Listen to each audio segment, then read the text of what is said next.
Play that one, Gare Sare. Gare da ni da pa ma da ni da pa ma pa re ga re da ni re sa. Gare da ni da pa. Start from som. Na tin tin na. Gare da ni da pa ma da ni da pa ma pa re ga re da ni re sa sa ga re sa. Ma pa re ga re da ni re sa sa ga re da pa ma da ni sa sa ni da pa pa sa ni da pa pa sa ni da pa pa. Yes, that's the word. But you know, you should practice more. It's not coming very clearly.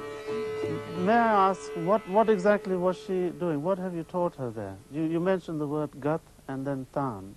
What was happening? But you know, it's a very big subject. You know, I can talk. I can. We have 1.5 minutes. Few minutes. But the thing is that many people they just mistake this thing that Indian music also improvisation and jazz music also improvisation. But Indian music is improvised under very, very strict rule and discipline. Suppose you play a fixed composition or gut, on that you are improvising is correct. But how you will improvise, that's the point. So first you start with a short tan. Suppose a tan is just a fast run. Just a fast run. But there some discipline, that system you have to follow very strictly. Yes. Suppose this what she has played just now, the composition is based on 16 beats or teen tal.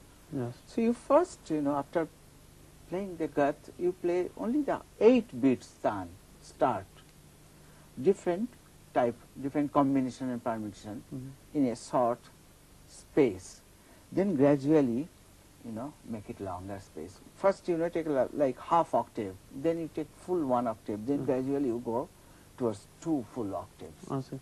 Like that. And that is alternated with the gut or the composition with the tan. Each time, you play tan, then you have to come back to gut or on the first beat or som. Yes. Thank you very much, Panditji. May I ask you now to play us some more music? What rag will you play? I think I will play Raga Bhairavi. Yes. It's morning rag, and the composition will be on 6 beats or datra. Thank you.